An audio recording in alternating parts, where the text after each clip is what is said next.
Good evening, everyone, and welcome. My name is Dr. Chris Murphy, and it is my pleasure to be the host and I guess introducer, if that's the thing, to this winter webinar series.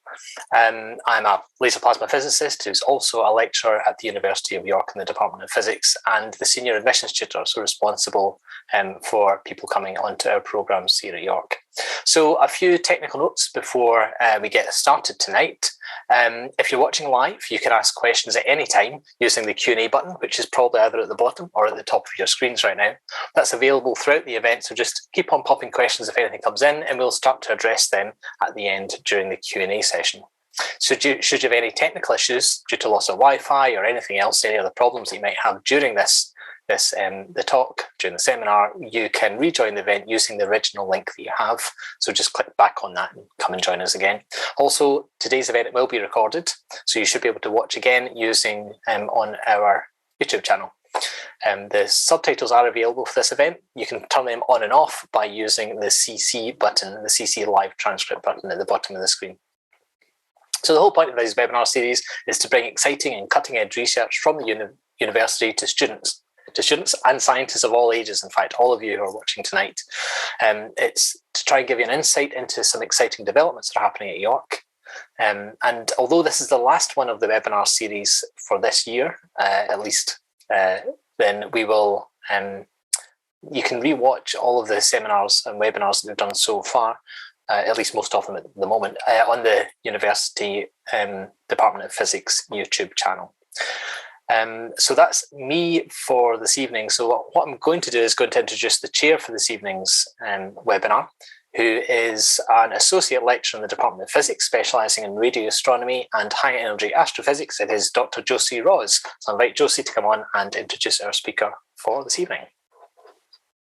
Thank you, Chris. So this evening, it's my pleasure to introduce Professor Marco Lucamarini. So Marco is a chair of experimental quantum communications at the University of York and director of research at the York Centre for Quantum Technologies. He joined the university in 2020, coming from Toshiba's Cambridge Research Laboratory, where he conducted research into fibre-based quantum communications. In collaboration with the Quantum Communications Hub, he contributed to bring the UK's first quantum network into existence. He has more than 15 years of experience in quantum information theory and experiments, and this evening he will review the main concepts and most exciting results in the quantum arena and how they could impact modern society. He will discuss new research trends in this emerging and rapidly growing area. Just a reminder that you can submit questions throughout this evening's event via the Q&A at the bottom or top of your screen, and I'll put them to Marco at the end of his talk. And on that note, I will hand over to you, Marco. Thank you very much, Rosie, and for the nice introduction. I don't have to add anything else, and I think I can dive straight into the presentation. Right then. Indeed, this talk is about quantum technologies, and I'll explain a little bit of that during the talk. First of all, something that I can add straight away is what this figure is about. What are you looking to? This is actually the receiver of a quantum key distribution setup, and in particular, continuous variable quantum key distribution. So this is an example of a quantum technology that we have here in York. This was built by my colleague, Dr. Rupesh Kumar. And the idea is that you have some light entering from here. This light impinges on this cube, which is a polarizing beam splitter that splits the light depending on the polarization and transmits it into this mirror and reflects into this other mirror. Then they have an interference here on this other semi-transparent mirror, which is another beam splitter, another cube made of glass, and then two mirrors again, and eventually they are detected by these two little detectors here. So clearly these are just lines, but we are trying to do that with real lasers or even quantum light in the lab. It doesn't make sense at the moment. I hope it will make more sense when I proceed with my talk. Another thing you should notice is we have a few sponsors here on the right, and there are links associated to that. So let me browse a little bit through these links so you can have a hint of what these sponsors are about. The first one is the UK National Quantum Technologies. It's a big program. And if you go to the website, you will find plenty of information about quantum technologies and about sensing, communications, imaging, computing, and essentially you will see what people are capable of. They can work on chips, very small chips. This is again a beam splitter cube that I already showed you. You can hear very important people speaking about quantum technologies, and you can even have a look at their strategic intent document, which sorry.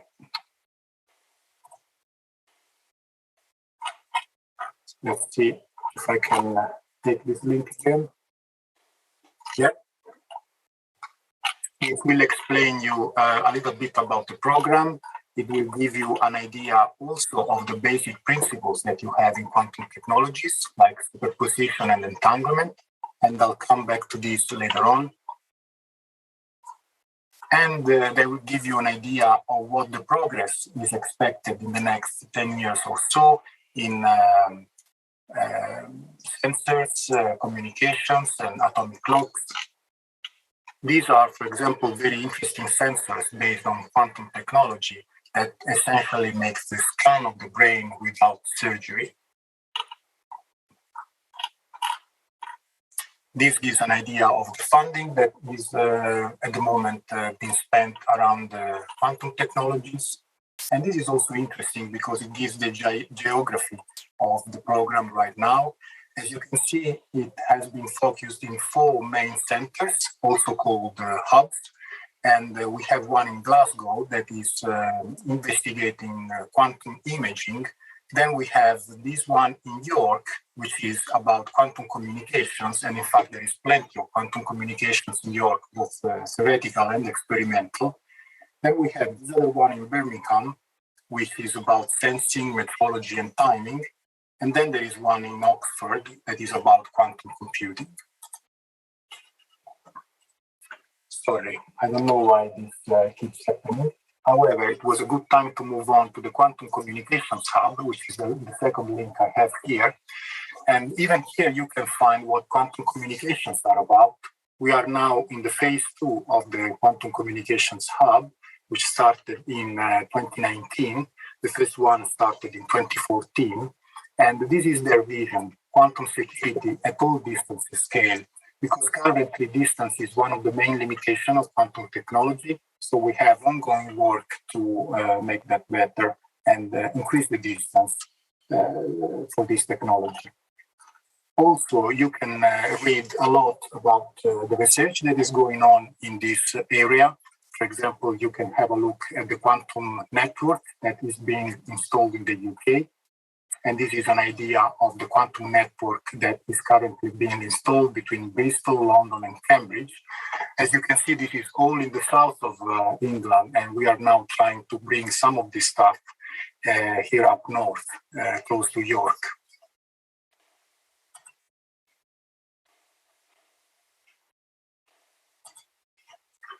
Then we have the York Centre for Quantum Technologies, which is a center that is being installed in York and is really focuses on broad aspects of quantum technologies, which are summarized here. This is why my colleague Rupesh Kumar, that I mentioned earlier on, the one who built that little receiver for quantum key distribution. So this is an experimental activity I am directly involved in. Then we also have fundamental quantum science, quantum random numbers, quantum computing and processing, and also sensing and metrology, quantum safe autonomy, and new materials. Some of these activities are experimental, others are theoretical ones. And last but not least, the Institute for Safe Autonomy. This is essentially the physical location where we are based at the moment with our labs. As you might know, this is a sketch of the campus in the University of York. It is grouped into two parts, one on the west and one at the east. And this is the Institute of Safe Autonomy, which is placed in the campus east. And this is where we are going to go, I believe, next month or so. Over there, we have a brand new building, and this is just an idea of it. However, it's almost complete and almost accessible, so it is pretty much there now. And we will have Quantum Laboratories in this building. Quite interesting, we will have a quantum dome. In this little dome here, we will have a 35 centimeter diameter telescope, which we will use not for astronomical observation, but actually for optical communications with photons, so for quantum communications. And our goal is to connect these to flying objects like drones or helicards or even satellites eventually, with a little bit of luck. And then on the opposite corner of this building, we will have other quantum labs, which are quite big, more or less 100 meters squared, in which we will perform quantum communications over optical fibers. To give an idea of that, we will try and connect the Institute for Safe Autonomy to other key points, key buildings on campus, for example, computer science, which is the location we currently are in with our labs, but also the School of Physics, Electronics, and the Science Park, with the idea of connecting all these nodes and create a little quantum network on campus at the University of York. So in this case, we can have, for example, secure quantum communications between all these nodes, but this can also be seen as the beginning of a quantum internet over the campus of York. Okay, this is a summary slide of something I already showed you earlier on when I showed the website of the National Program for Quantum Technologies. This is George Osborne showing this suitcase full of money in 2013, actually, even though the program started the following year. Initially, it was a 270 million program in 5 years, and then this has been raised to over 1 billion pounds in 10 years. We currently are in the second phase of this program, and this shows more or less how the funding is shared among resources. The majority of it is let's say, used towards industry to encourage industry to invest on quantum technologies, because this should trigger the quantum industry in the UK. The idea is to create products and services that are useful to people, of course, but also to create employment and economy around quantum technologies. Then we have 36% is given to quantum hubs for mainly research, and then we have also doctoral training centers and national centers for quantum computing and international collaborations. The UK is not alone in this race to quantum, and however, it is definitely an early starter, because the UK program was definitely the first one to be in place, and then it was followed by other important programs. And now this is totaling to about 17 billion pounds all over the world, which is a considerable investment. There are important programs in the US, and actually I think that this number is not the most updated. Probably this has been increased quite a lot. Then we have in Europe, Germany, and France, very important programs. But the biggest one definitely is in China. It's a $10 billion program about quantum technologies. And in fact, I think China is at the moment really the leading country in this field, even though I think the role of leader is still challenged by the UK, because it had a very early start on that. Right, so we have put now the funding out of the way somehow, so we can move more into science and give a little bit of content to this talk. So I thought, because some of you in the audience are maybe students in the sixth form, I would start with a little quiz. And so what is quantum technologies about, and what is this talk about? What do you think? So is it maybe about quantum healing? Can this be considered a quantum technology? Perhaps it can. Or is this more about selling and buying houses? I took this picture in one of the streets of York, I think a couple of weeks ago, because I was surprised to see this board, for this sales agency. I remember until about 10 years ago, quantum was a scary word. And when you have a conversation and you mention quantum, everybody just run away from you. But now quantum has changed and has become a very attractive word, so that you can even use it to attract people and buy houses somehow. So this is free advert for them. Or maybe this talk is about complex equations that help us understand the world and explain phenomena around quantum physics and quantum mechanics. Or this talk is about movies and films like Quantum of Solace, where we have maybe a James Bond that is in a superposition of dead and alive for the whole duration of the film, or something like that. So I don't think I can run a poll right now over Zoom, but probably most of you have answered C to this little quiz, which is close, but it's not the real best answer, which was actually the answer E, this one, quantum devices. So what quantum technologies is about is not really the laws of quantum physics per se, but is how to employ these laws to create devices and services that are useful to the society. And eventually, the goal is to end up with boxes or devices like these ones that can really be user-friendly and put in the field for simple use by people. These two cases are two quantum key distribution systems, one from ID Quantique and one from Toshiba, which are two prominent companies working in this area. Okay, so now that we know a little better what quantum technologies are, the question is when quantum was introduced and why actually do we need it? So the quantum I have in mind is was indeed introduced by Max Planck around the 1900 to resolve a problem that at that time was very difficult to solve, which was called the ultraviolet catastrophe of the black body radiation.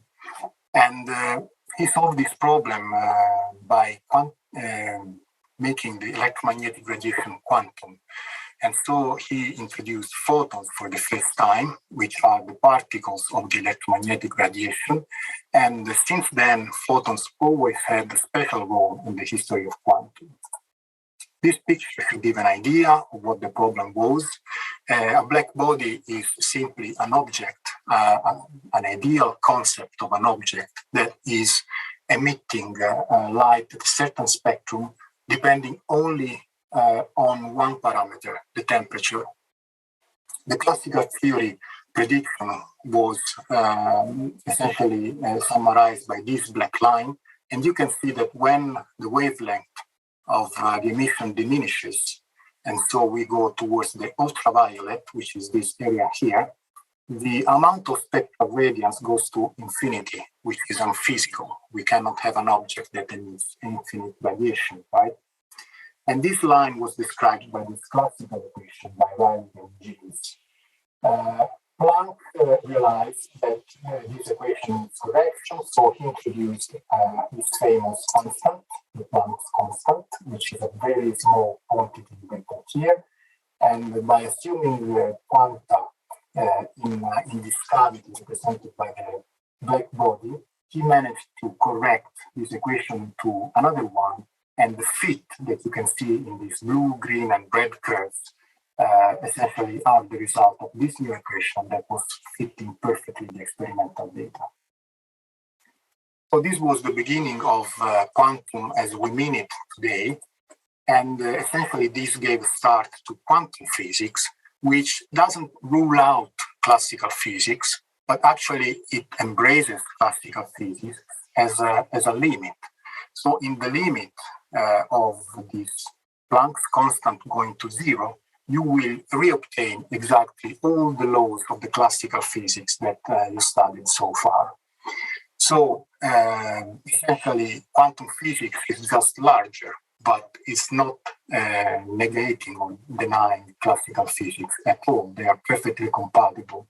And if you are a little bit fond of math, you can already see from these two equations that when h becomes very small, then essentially you can reobtain this law from this one, because the exponent will go to zero, this whole quantity will go to one, so this as the first order will go to hc divided by this other quantity, the lambda will come to the numerator, h and h will simplify, this lambda will simplify with a fifth and will give you a fourth, so essentially you reobtain the Rayleigh-Jeans law.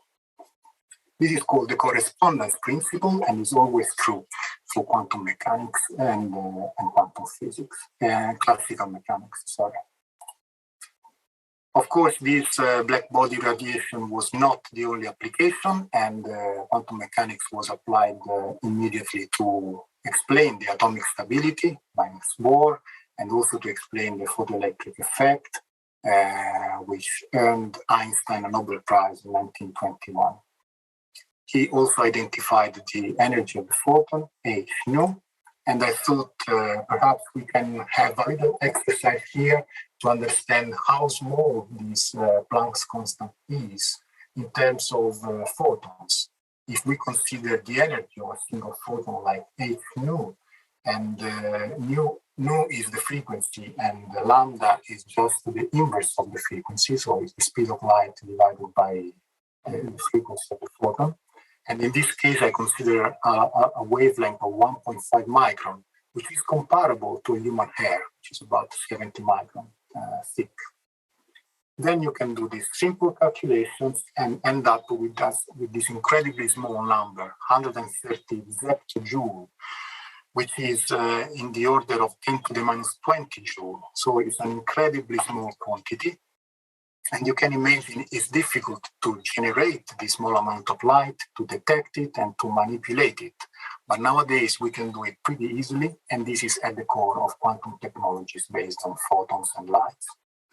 Even if you consider sending one single photon every 1 nanosecond with a very high repetition rate, we are still in the order of hundreds of picowatts, which is, again, a very small number.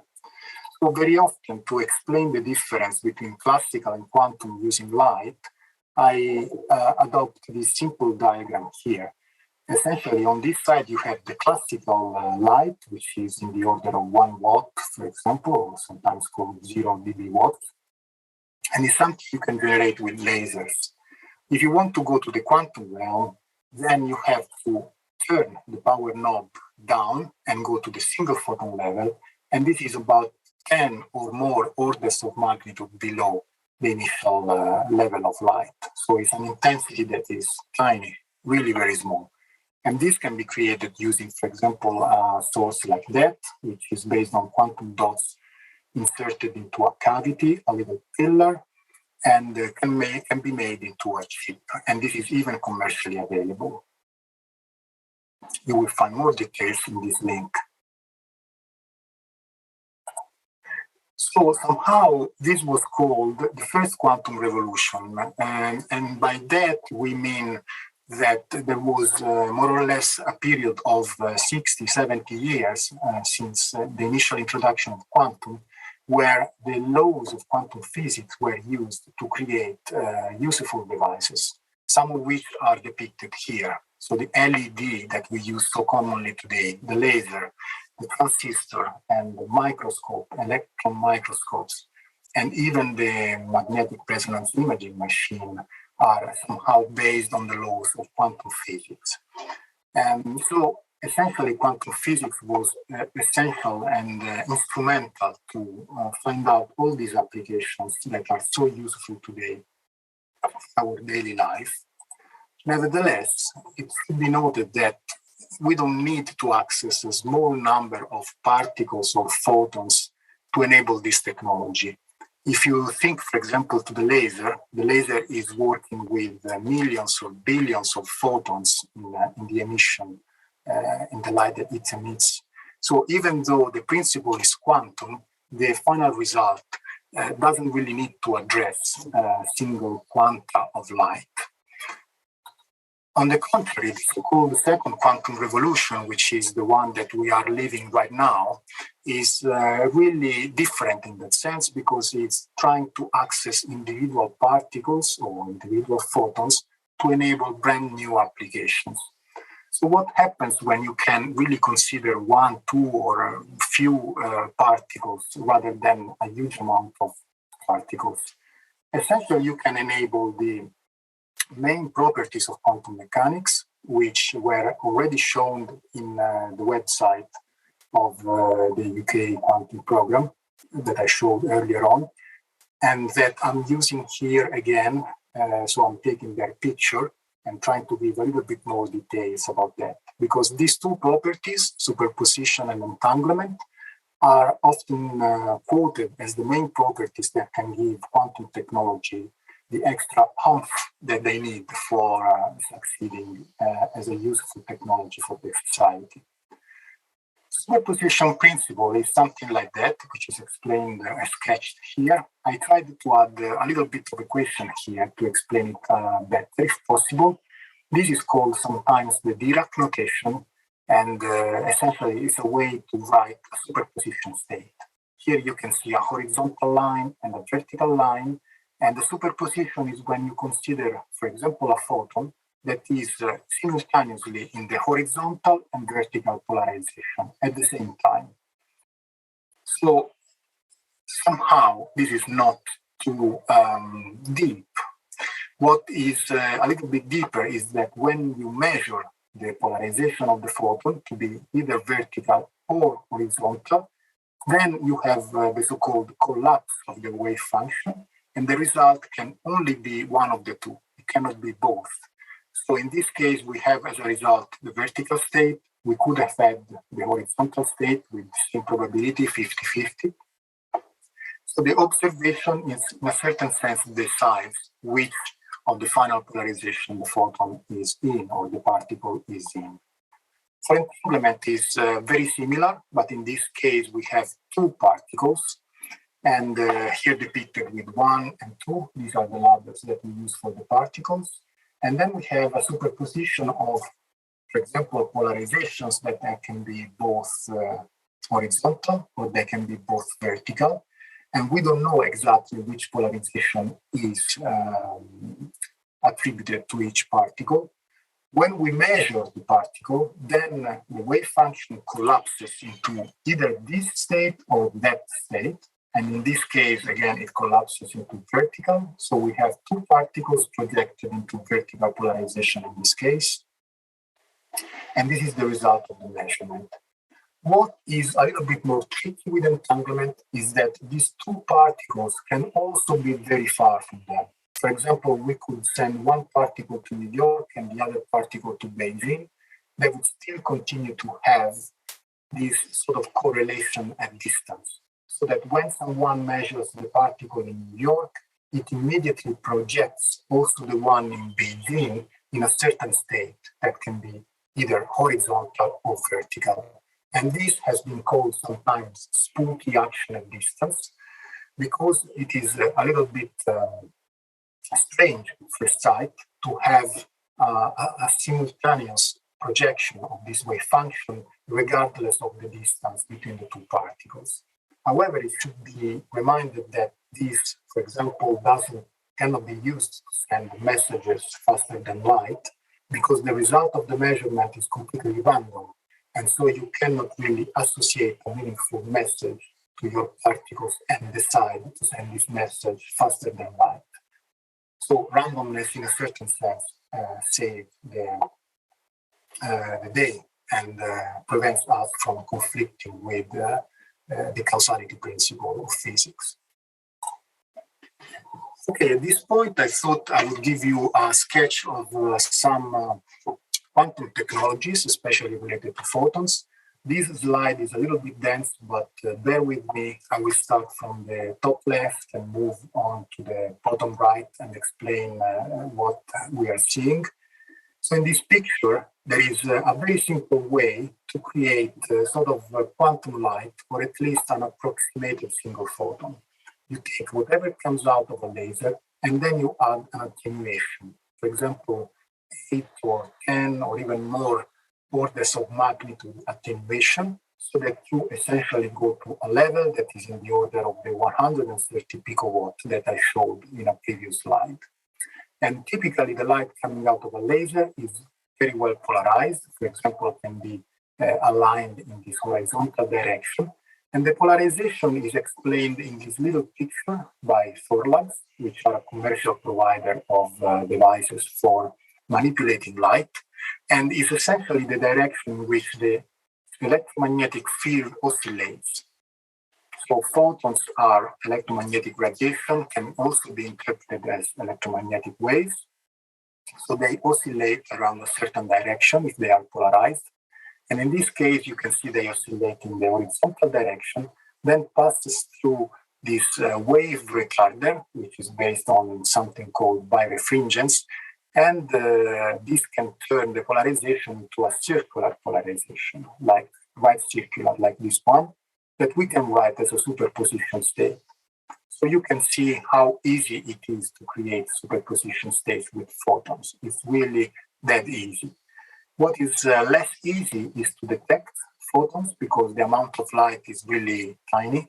And then you need to have special detectors, single photon detectors. And we have two examples here.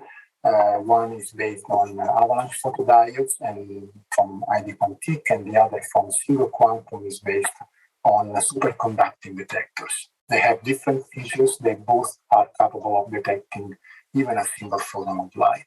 So very small amount of light. So generation, manipulation, and detection.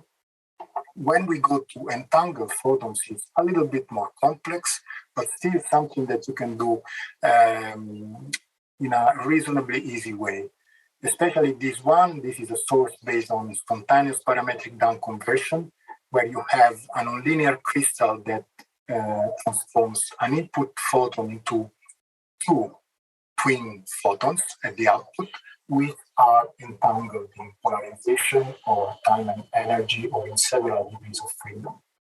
Then when you have these two photons, you are done, basically. So even if this conversion probability is very small, it still works pretty well.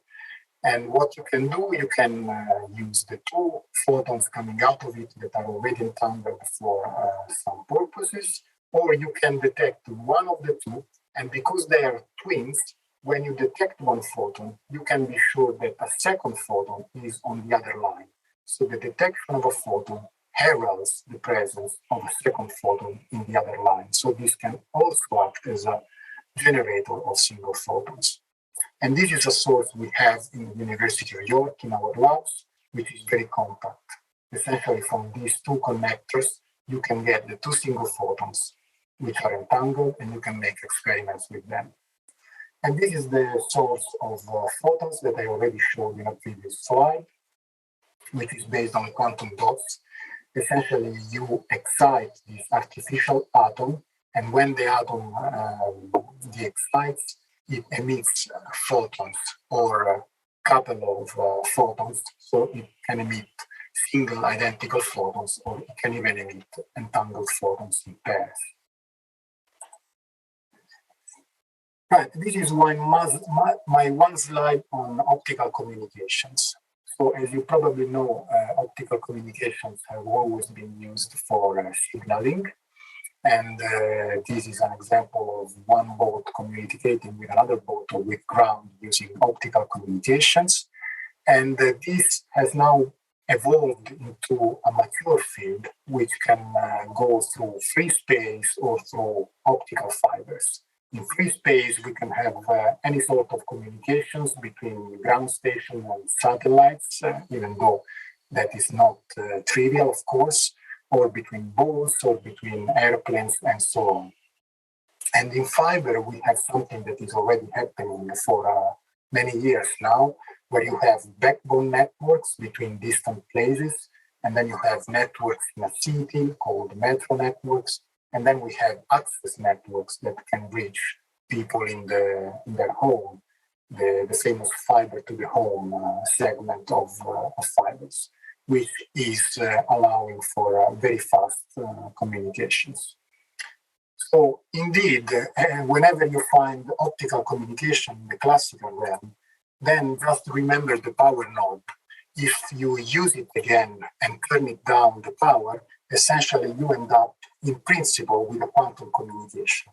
That's all we need to have quantum communications in place, in principle. So if the infrastructure for optical communication is already there, by turning down the power level, essentially you can immediately think of a possible application in terms of quantum communications with photons.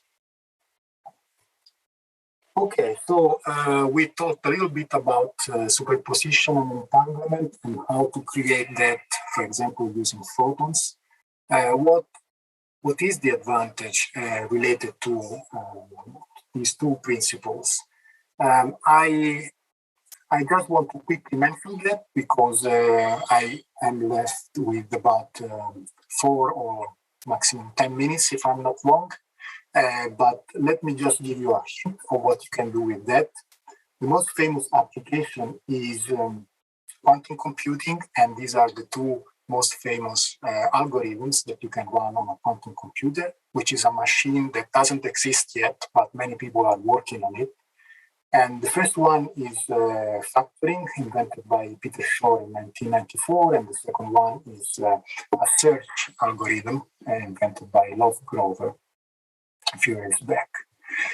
So the first one is very simple. If I ask you to factor this number, probably it will take you some time to do that, even though I'm pretty sure that eventually you'll manage to do it. Whereas if I ask you to multiply these two numbers and give me Z, that should be much, much faster, right?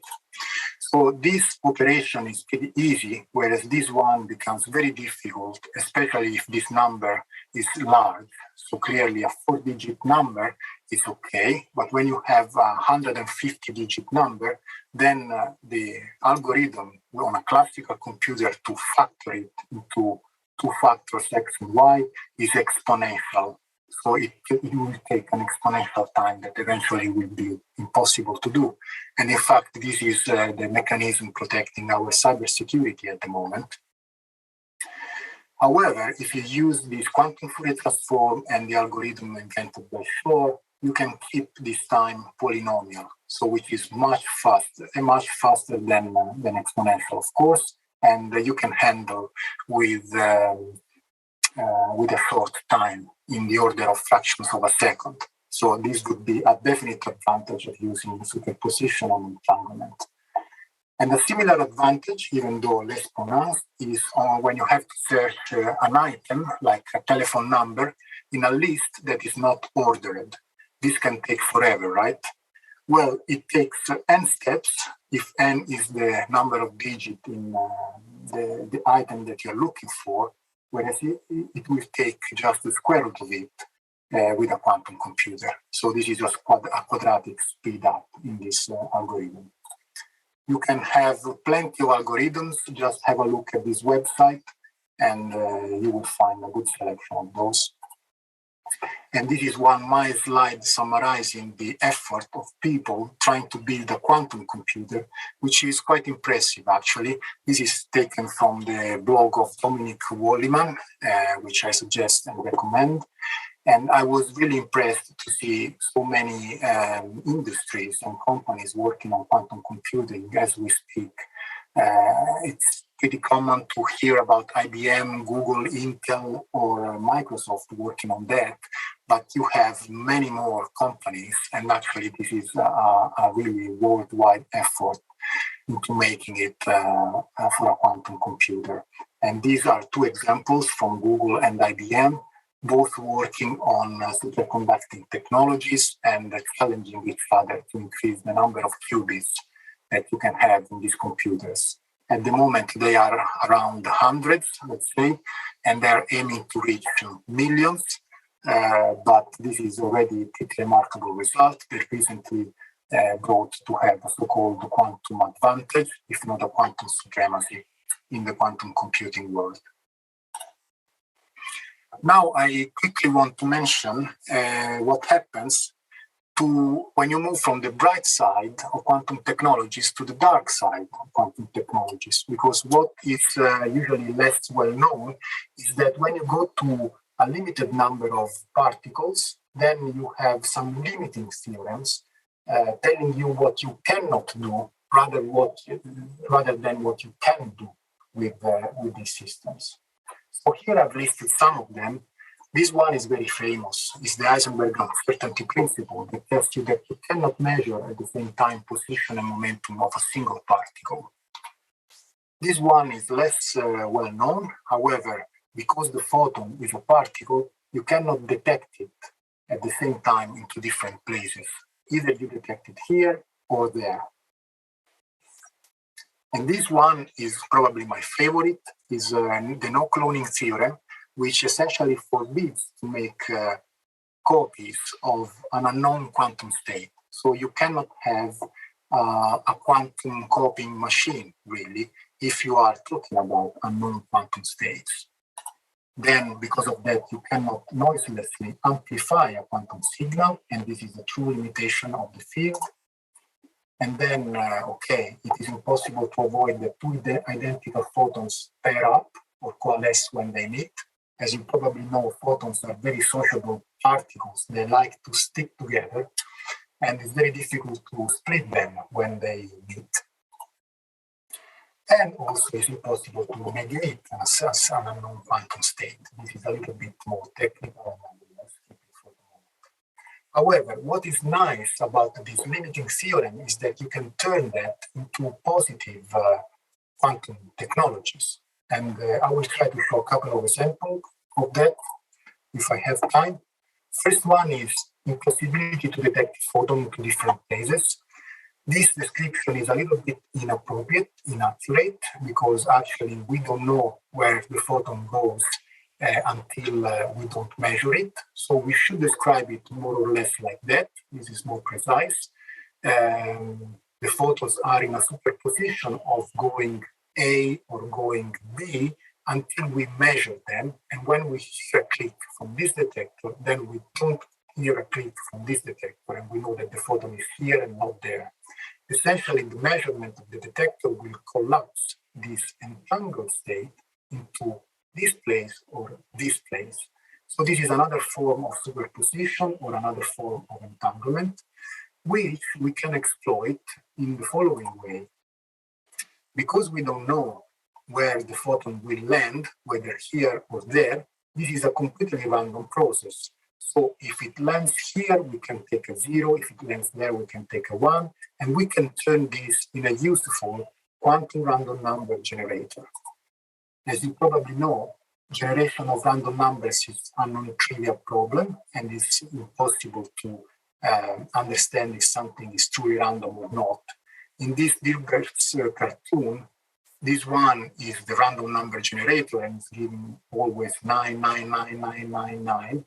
And how do you know that this is truly random? Well, that's the problem with randomness. You can never be sure. And indeed, this is an outcome of a random number generator that is perfectly legitimate. So you can never know whether this is a true or false random number generator. However, if you trust the physical process that generates randomness, then you can be sure. Even if you get a sequence like this, you can be sure that it comes from a true random number generator because the process itself is random. And these are examples of random number generators that you can find on the market. So this is already commercially available.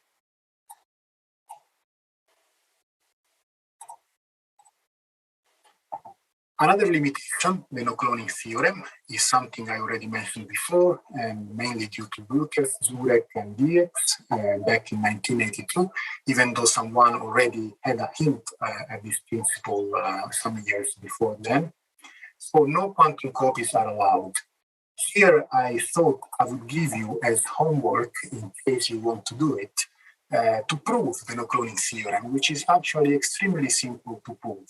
As a hint, you can write the wave function like that using 0 and 1, and then try and expand this state, and you will pretty soon reach a contradiction. So you will immediately see that it's not really possible to clone quantum states that are unknown. And if you want, you can also prove that without the no-cloning theorem, you could send messages faster than light. This is something that doesn't really require equation, it just requires some reasoning. And if you want to write down this reasoning and send me an email, I'd be very happy to read it for you and send some feedback. So the point is, how do we turn this into a useful quantum technology?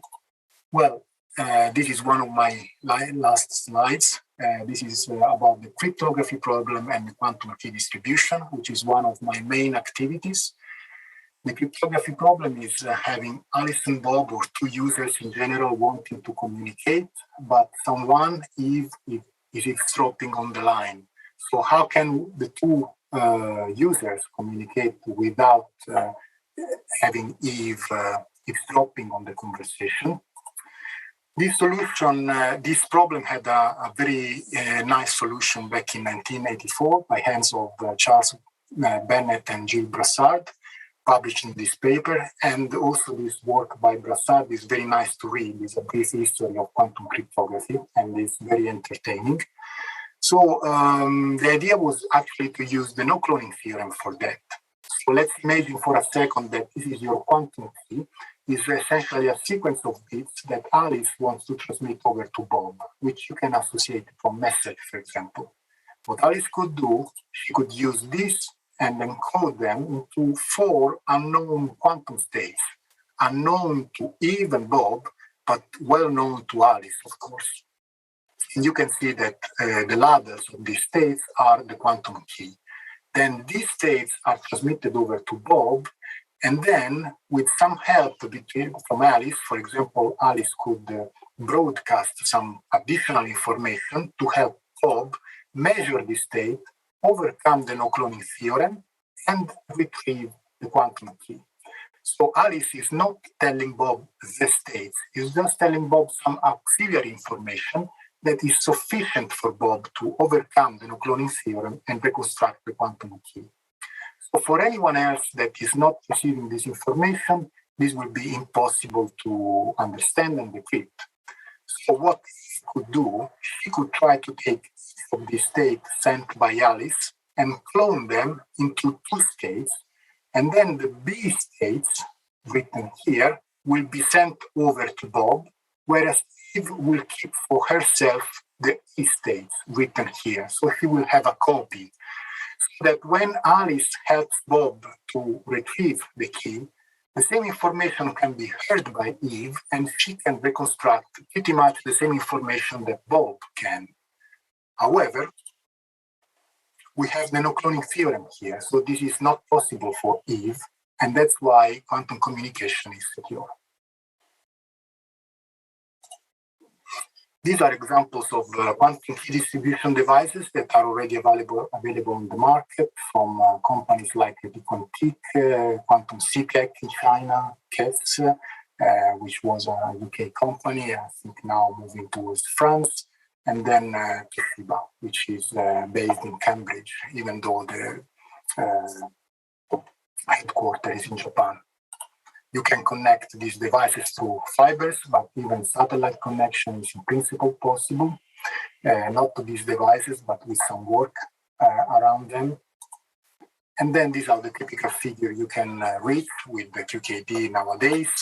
You can reach about 100 kilometers in optical fibers with 1 megabit per second key rate, and you can extend it to even 200, 400 kilometers, and more recently they have done it up to 800 kilometers in optical fibers.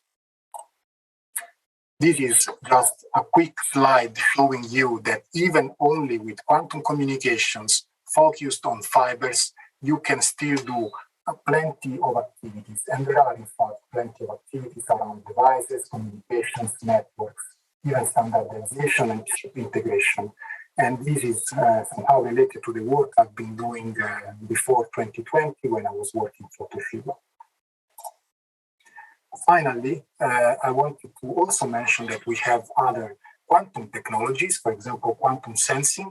And just a few days ago, the 23rd of February, a UK group led by Michael Linsky and Kai Bongs published on Nature this important achievement in which they use a quantum sensor to detect below the level of the ground a cavity. And you can see here the response from the quantum sensor. So when the sensor was passing on top of the cavity, it was giving a decrease in the reading and then an increase again.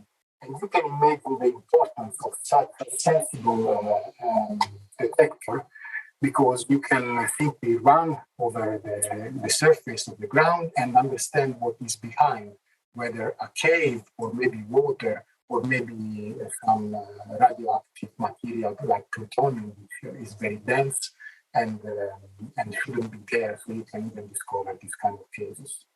Very, very important result.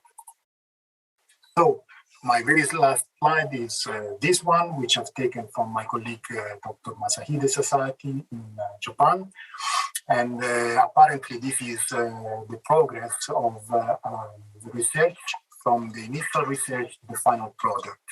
You have a valley of death. If you manage to re-emerge from it, then you have a little bit of a Darwinian sea with many competitors, and eventually you will make it to a product. So he was suggesting that this little red fish was quantum technologies, or actually quantum key distribution or quantum computing, which was about to be eaten by others. And I feel like I can add that actually this fish can even be ourselves in a certain sense, because we are classical beings living in a quantum world. So of course we are puzzled sometimes, and that wouldn't be a problem at all. It sounds like a sentence by Sherlock Holmes, but actually it's from me. I prepared it for this talk. Thank you very much, Marco. You've introduced me to the Zepto unit prefix, which I've never come across before, as a 10 to the power of minus 21. That's incredibly small. So yeah, we have a few questions from the audience. So to start with, the UK Quantum Network, is that infrastructure or is that a branch of places that educate on quantum?